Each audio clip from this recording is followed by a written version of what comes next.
man is a singular creature.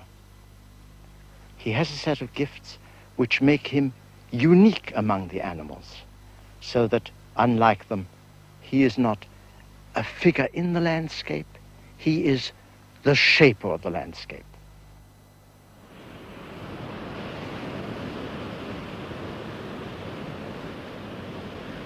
This is the Pacific Ocean. The California Indians used to say that at full moon, the fish came and danced on these beaches. And it's true that there is a local variety of fish, the grunion, that comes up out of the water and lays its eggs above the high tide mark. The females bury themselves tail first in the sand, and the males gyrate or dance round them and fertilize the eggs as they're being laid. The full moon is important because it gives 9 or 10 days between these very high tides and the next ones that will wash the hatched fish out to sea again.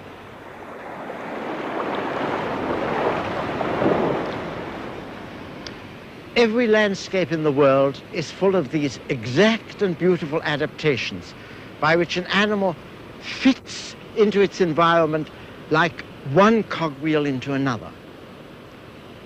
Millions of years of evolution have shaped the grunion to fit and sit exactly with the tides. But nature, that is evolution, has not fitted man to any specific environment. On the contrary, by comparison with the grunion, he has a rather crude survival kit.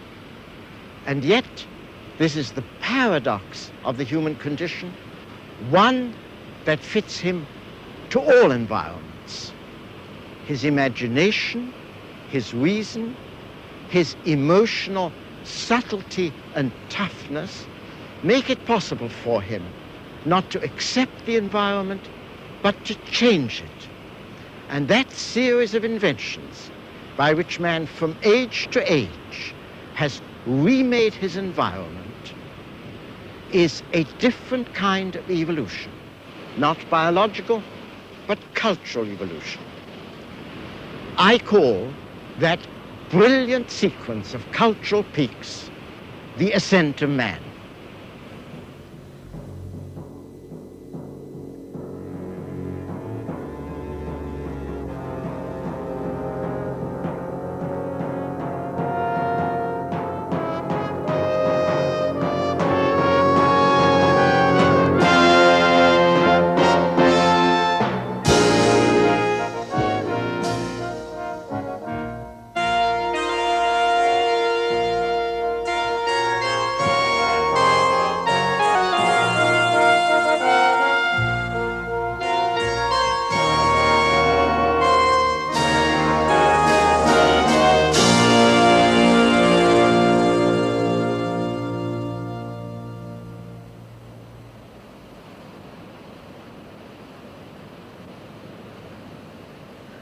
Of course, it's tempting, very tempting to a scientist, to hope that the most original achievements of the mind are also the most recent. And we do indeed have cause to be proud of some modern work. Think of the unraveling of the code of heredity in the DNA spiral, or the work going forward on the special faculties of the human brain. Think of the philosophic insight that saw into the theory of relativity, or the minute behavior of matter on the atomic scale. Yet human achievement, and science in particular, is not a museum of finished constructions. It's a progress in which the first experiments of the alchemists also have a formative place, and the sophisticated arithmetic that the Mayan astronomers of Central America invented for themselves independently of the old world.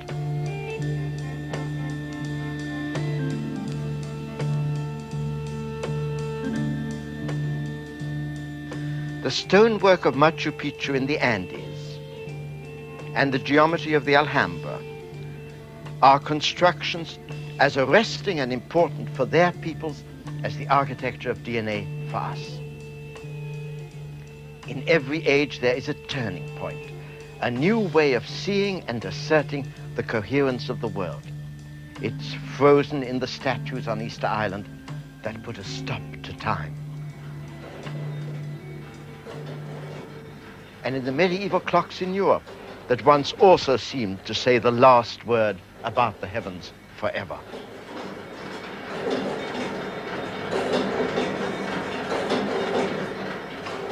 There's nothing in modern chemistry more unexpected than putting together alloys with new properties. That was discovered about the birth of Christ in South America and long before that in Asia. Splitting and fusing the atom both derive conceptually from a discovery made in prehistory, that stone and all matter has a structure along which it can be split and put together in new arrangements. And man made biological inventions almost as early. Agriculture.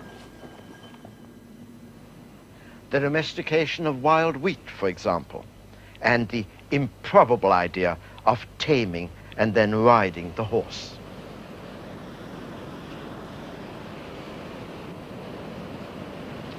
So, these programs or essays are a journey through intellectual history, a personal journey to the high points of man's achievement, what the poet Yeats called monuments of unaging intellect.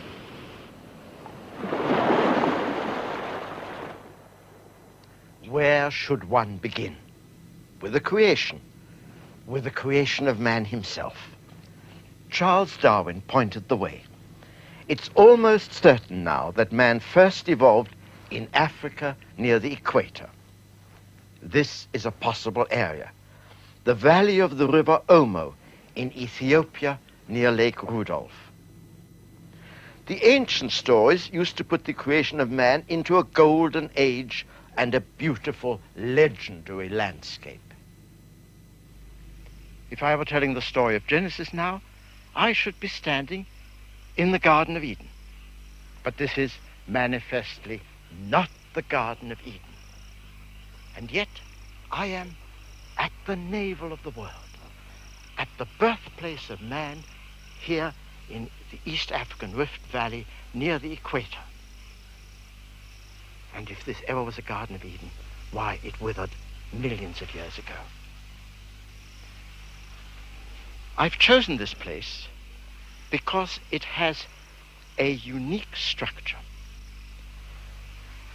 In this valley was laid down, over the last 4 million years, layer upon layer of volcanic dust. 4 million years ago, 3 million years ago, over 2 million years ago, somewhat under 2 million years ago. And then the Rift Valley buckled it, so that now it makes a map in time which we see stretching into the distance. These cliffs are the strata on edge. In the foreground, the bottom level, 4 million years old. And beyond that, the next lowest, well over 3 million years old. The remains of a creature like man appear beyond that, and the remains of the animals that lived at the same time. The animals are a surprise, because it turns out that they have changed so little. This is the topy antelope now. The ancestor of man that hunted its ancestor 2 million years ago would at once recognize the topy today. But he would not recognize the hunter today, black or white, as his own descendant.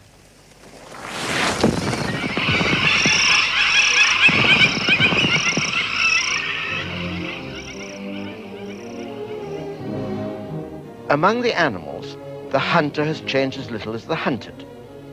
The serval cat is still powerful in pursuit, and the oryx is still swift in flight. Both perpetuate the same relation between their species as they did long ago. Human evolution began when the African climate changed to drought.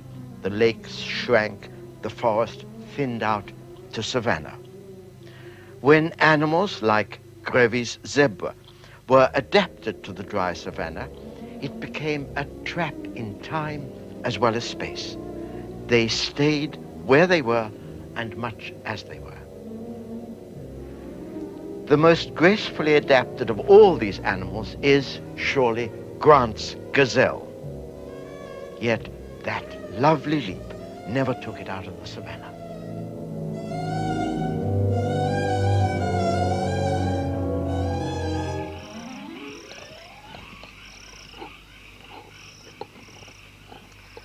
In a parched African landscape like this at Omo, man first put his foot to the ground. That seems a pedestrian way to begin the ascent of man. And yet it's crucial.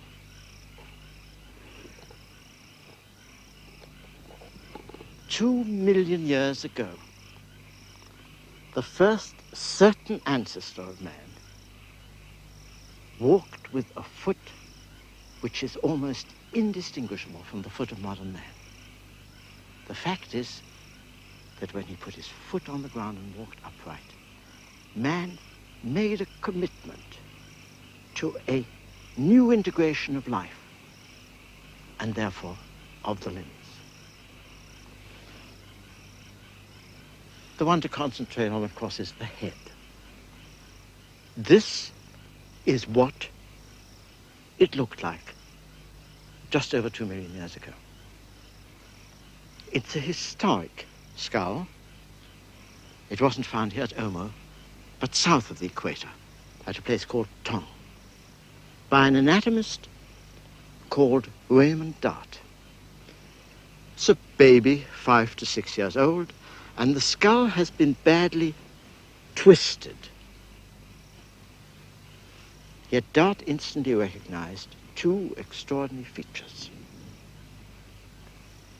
One is that the foramen magnum, that's the hole in the skull that the spinal cord comes up through to the brain, is upright, so that this was a child that held its head up. And the other is the teeth. The teeth are always telltale. They're small, they're square. These are still the child's milk teeth. They are not the great fighting canines that the apes have. That means that this was a creature that was going to forage with its hands and not its mouth. That was probably eating meat, raw meat, and almost certainly making tools, pebble tools, stone choppers, to carve it, to hunt. Dart called this creature Australopithecus. It's not a name that I like. It just means southern ape. For me, the little Australopithecus baby has a personal history. In 1950, when its humanity was by no means accepted, I was asked to do a piece of mathematics. Could I combine a measure of the size of the teeth with their shape so as to discriminate it from the teeth of apes? I'd never held a fossil skull in my hands, and I was by no means an expert on teeth. But it worked pretty well. And it transmitted to me a sense of excitement which I remember at this instance.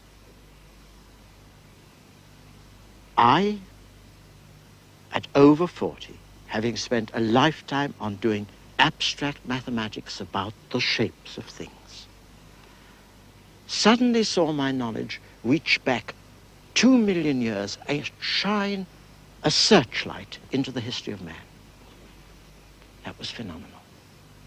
And from that moment, I was totally committed to thinking about what makes man what he is. In the scientific work that I've done since then, the literature that I've written, and in these programs.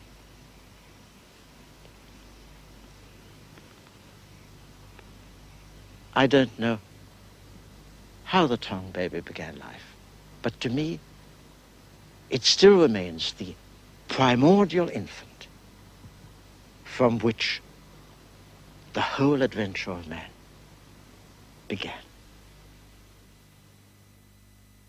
The human baby, the human being, is a mosaic of animal and angel. For example, the reflex that makes the baby kick is already there in the womb. Every mother knows that. And it's there in all vertebrates. Here, at 11 months, it urges the baby to crawl. That brings in new movements, and they then lay down and consolidate the pathways in the brain, the cerebellum, that will form a whole repertoire of subtle, complex movements and make them second nature to him. Now the cerebellum is in control. All that the conscious mind has to do is to issue the command. And at 14 months, the command is stand.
What are the physical gifts that man must share with the animals?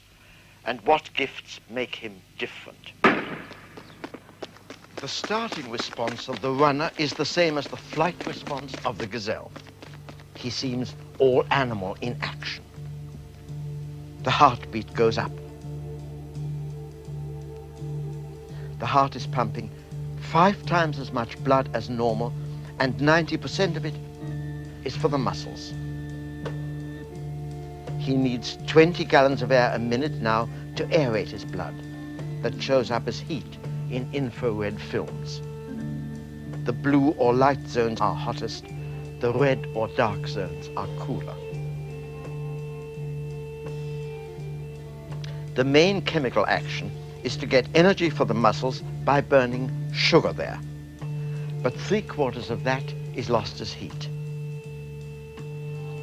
At this speed, the chemical burn-up in the muscles is too fast to be complete. The waste products of incomplete burning now foul up the blood.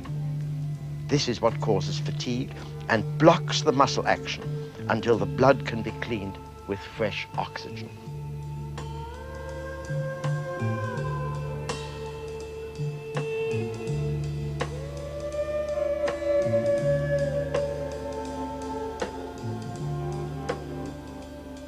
All that, in one way or another, is the normal metabolism of an animal in flight. But the runner was not in flight. The shot that set him off was the starter's pistol. And what he was experiencing, deliberately, was not fear but exaltation. The runner is like the child at play. His actions are an adventure in freedom. And the only purpose of this breathless chemistry was to explore the limits of his own strength. There are physical differences between man and the other animals even between man and the apes. The athlete grasps his pole, for example, with an exact grip that no ape can quite match.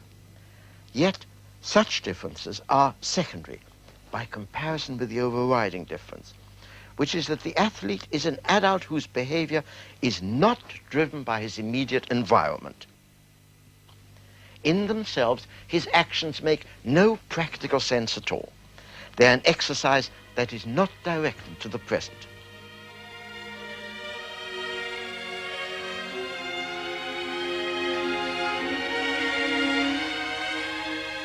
The athlete's mind is fixed ahead of him, building up his skill, and he vaults in imagination into the future.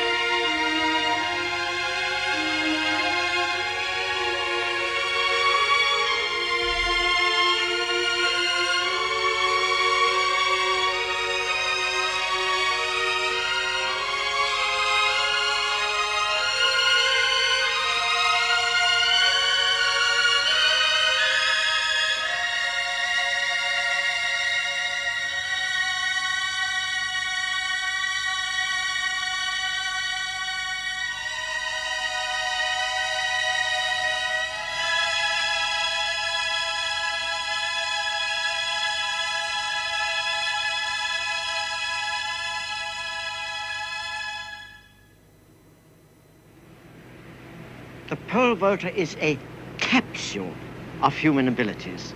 The grasp of the hand, the arch of the foot, the muscles of shoulder and pelvis, the pole itself, in which energy is stored and released like a bow firing an arrow. It's the invention of the pole, the concentration of the mind at the moment before leaping, which gives it the stamp of humanity. If I'm to take the Ascent of Man back to its beginnings in the animal, it's the evolution of the head and skull that has to be traced. Unhappily, over the 50 million years or so to be talked about, there are only 6 or 7 essentially distinct skulls. So that in order to trace the continuity, I'm putting them on a computer which will lead from one to the next. Begin 50 million years ago with this small tree-dwelling creature, a lemur, whose skull is being turned upside down. You can see the foramen magnum at the back. This is a creature that hung, not held its head on the spine. And it has the essential marks of the primates. That is the family of monkey, ape, and man. From the whole skeleton, we know that it has fingernails, not claws. It has a thumb that can oppose, at least in part, the hand. And it has, in the skull, the 2 features that really mark the beginning of man. The snout is short, the eyes are widely spaced. That means that there has been selection against the sense of smell and in favor of the sense of vision. From that, man begins. In the next 20 million years, the line that leads to the monkeys branches away from the main line to the apes and man. This creature is on the main line 30 million years ago. He's large, yet still lives in the trees. But from now on, the ancestors of the apes and man spend part of their time on the ground. This is 10 million years on, a classical find, proconsul. The brain is markedly larger. The eyes are now fully forward in stereoscopic vision. They tell us how the ape and man line was moving. But alas, this creature is on a branch line, the ape line. The teeth show us that it is an ape, because the way in which the jaw is locked by the big canines is not manlike. It's the change in the teeth that signals the separation of the line that leads to man. This creature is 14 million years old, and we only have pieces of the jaw. But it's clear that the teeth are level and more human. There is now a blank in the fossil record for about 10 million years. Then, perhaps 5 million years ago, we come certainly to the relatives of man. This is a cousin of man, not in the direct line to us, a heavily built Australopithecus who is a vegetarian. The teeth that survive are pitted by the fine grit that he picked up with the roots that he ate. His cousin on the line to man is lighter, visibly so in the jaw, and is probably a meat eater. This is the nearest thing to what used to be called the missing link. Australopithecus from Africa, a grown female. The town child with which I began this program would have grown up to be like this, fully erect, walking, and with a large brain between a pound and a half. That's the size of the brain of a big ape now. But of course, this was a small creature, standing only 4 feet high. Indeed, recent finds by Richard Leakey suggest that by 2 million years ago, the brain was larger even than that. And with that larger brain, the ancestors of man made 2 inventions, for one of which we have visible evidence, and for the other, inferential evidence. First, the visible invention. 2 million years ago, Australopithecus made stone tools like this, where a simple blow has put an edge on the pebble. And for the next million years, man in his further evolution did not change this type of tool. The ancestors of man had a short thumb, so they could only hold this tool in a power grip and use it like that. It's a meat eater's tool. The other invention is social. Skulls and skeletons of Australopithecus that we found in largish numbers show that most of them died before they were 20.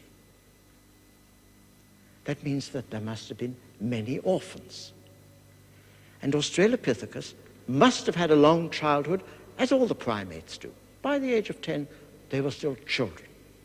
Therefore, there must have been a social organization which adopted them, made them part of the community, educated them. That's a great step towards cultural evolution. At what point can we say that the precursors of man become man himself? That's a delicate question. Such changes do not take place overnight, and it would be foolish to try and make them seem more sudden than they really were, or to argue about names. 2 million years ago, we were not yet men. But 1 million years ago, we were. Because by then, there appears a creature who can be called Homo. Homo erectus. He spread far beyond Africa. That's Peking man, 400,000 years old, the first creature that used fire. The changes in Homo erectus are substantial over 1 million years, but they seem gradual. This is Neanderthal man. He already has a 3-pound brain as large as modern man. Probably some lines of Neanderthal man died out, but it seems likely that a line in the Middle East went on directly to us, Homo sapiens. Somewhere in the last 1 million years or so, man made a change in the quality of his tools, which presumably points to some biological refinement in the hand and especially in the brain controlling the hand. He makes tools which require much finer manipulation in the making and, of course, in the use. The evolution of the brain, of the hand, of the eyes, of the feet, the whole human frame makes a mosaic of special gifts.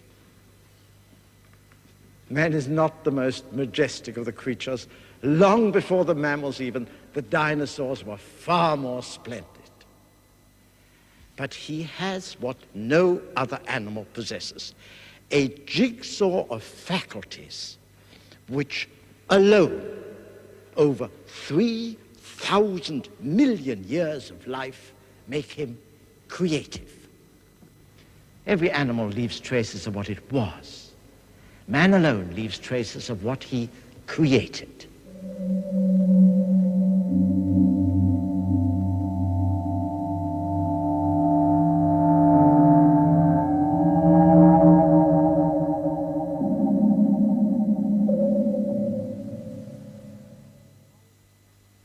From the ancestral Australopithecus onwards, the family of man ate some meat.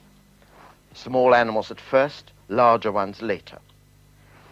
Meat is a more concentrated protein than plant, and eating meat cuts down the bulk and the time spent in eating by 2/3.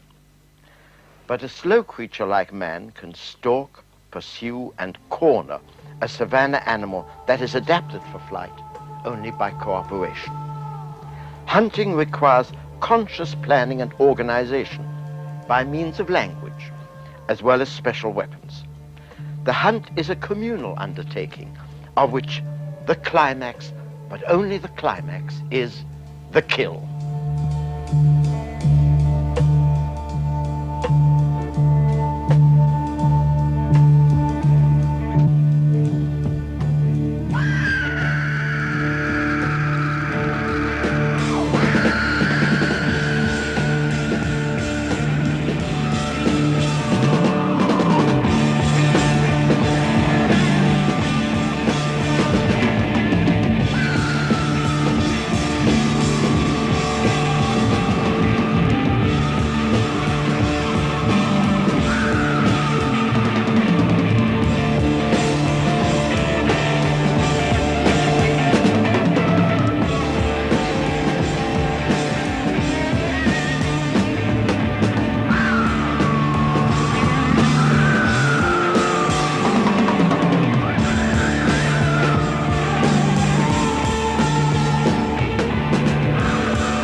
Hunting cannot support a growing population in one place.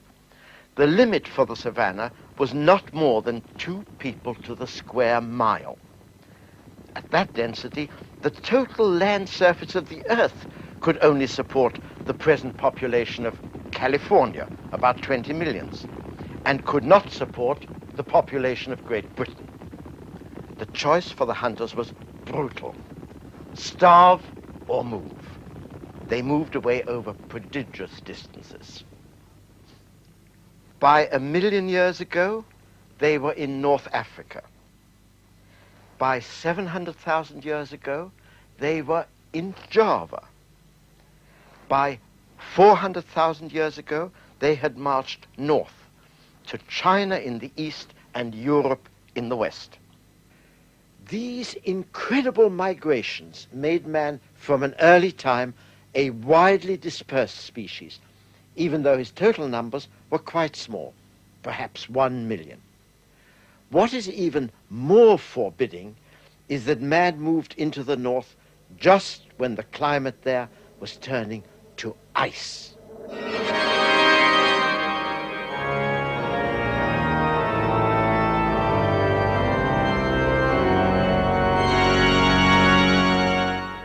In that great cold, the ice, as it were, grew out of the ground.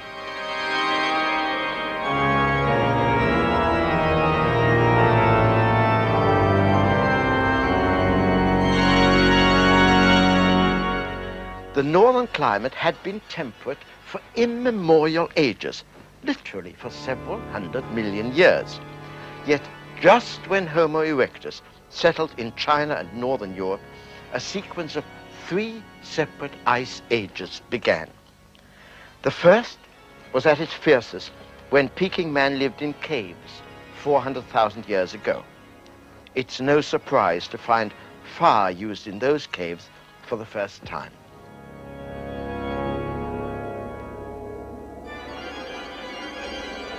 The ice moved south and retreated 3 times, and the land changed each time. The ice caps at their largest contained so much of the Earth's water that the level of the sea fell 400 feet. In the second ice age, over 200,000 years ago, Neanderthal man with his big brain became important. The cultures of man that we recognize began to form in the most recent ice age, within the last 100,000 years. That is when we find the elaborated tools that point to sophisticated forms of hunting. The spear thrower, for example, and the baton that may be a straightening tool. The fully barbed harpoon, and of course the flint master tools that were needed to make the hunting tools. Man survived the fierce test of the ice ages because he had the flexibility of mind to recognize inventions and turn them into community property.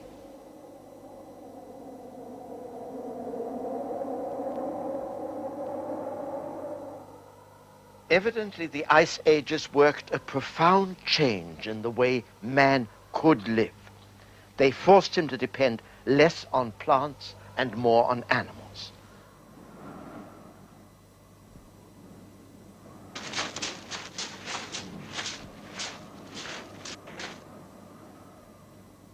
The rigors of hunting on the edge of the ice also changed the strategy of hunting. It became less attractive to stalk single animals, however large. The better alternative was to follow herds of animals and not to lose them, to learn to anticipate and in the end to adopt their habits, including their wandering migrations. This is a peculiar adaptation, the transhuman's mode of life on the move. The only people that still live in this way are the Lapps in the extreme north of Scandinavia, who follow the reindeer as they did during the Ice Age. There are 30,000 people and 300,000 reindeer, and their way of life is coming to an end even now as we watch it.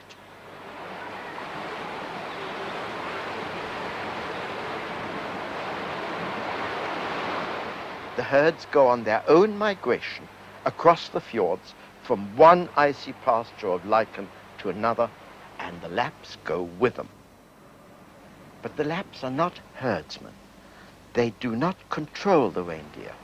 They have not domesticated it. They simply move where the herds move.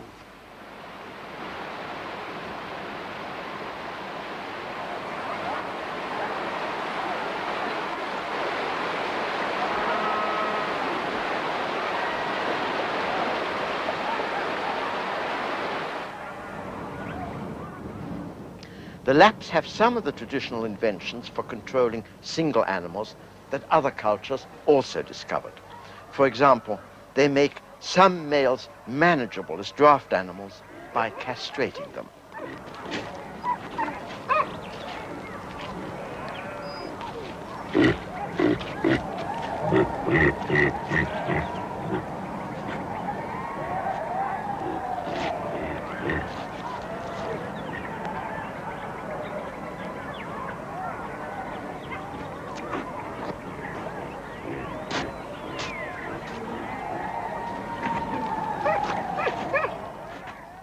It's a strange relation. The Lapps are entirely dependent on the reindeer. They eat the meat, a pound a head each every day.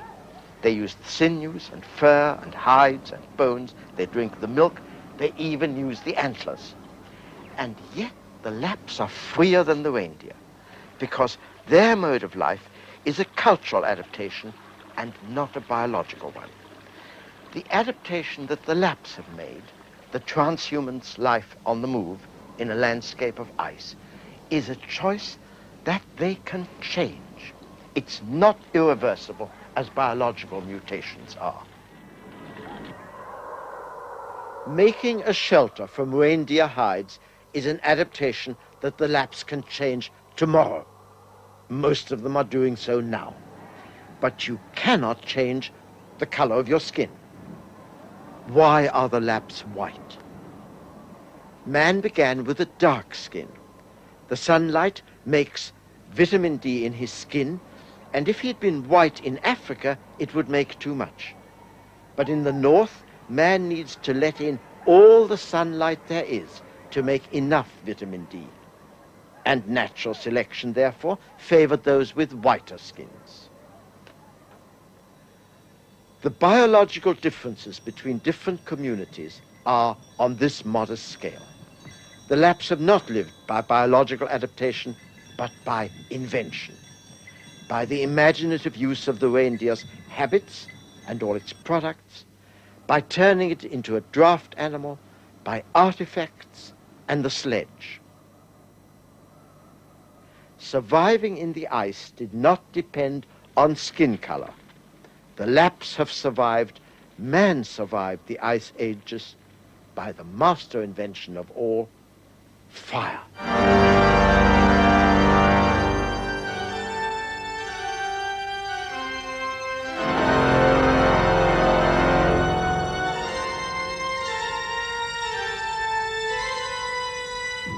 Fire is the symbol of the hearth, and from the time Homo sapiens began to leave the mark of his hand 30,000 years ago, the hearth was the cave.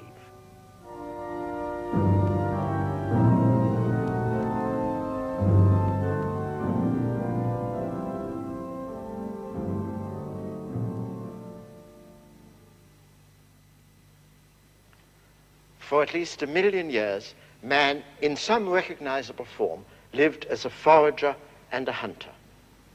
We have almost no monuments of that immense period of prehistory, so much longer than any history that we record.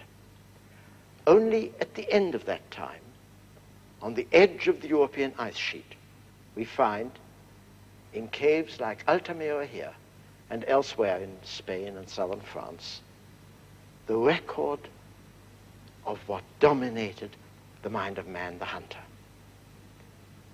There we see what made his world and preoccupied him. Knowledge of the animal that he lived by and stalked.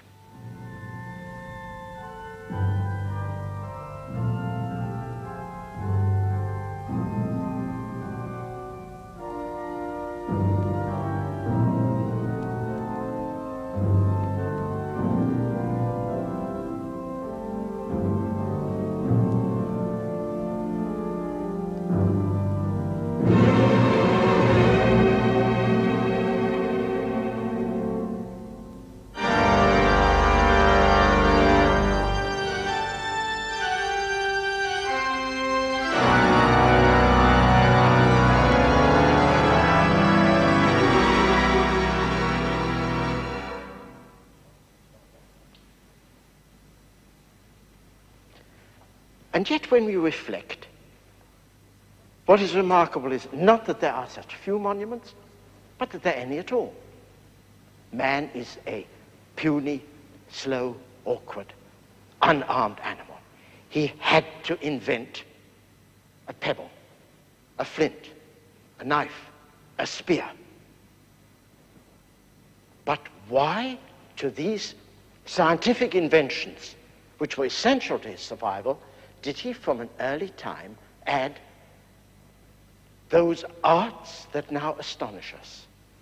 Decorations with animal shapes. Why, above all, did he come to caves like this, live in them, and then make paintings of animals not where he lived, but in places that were dark, secret, remote, hidden, inaccessible.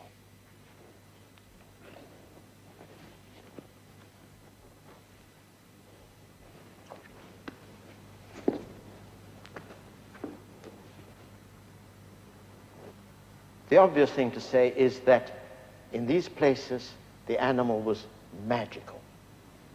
But magic is a word which explains nothing. It says that man believed he had power, but what power? Here I can only give you my personal view. I think that the power that we see expressed here for the first time is the power of the forward-looking imagination. In these paintings, the hunter was made familiar with dangers which he knew he had to face, but to which he had not yet come. When the hunters were brought here into the secret dark, and the light was suddenly flashed on the pictures, he saw the bison as he would have to face him. He saw the running deer. He saw the turning boar. The moment of fear was made present to him. His spear arm flexed with an experience which he would have and which he needed not to be afraid of. We also look here through the telescope of the imagination.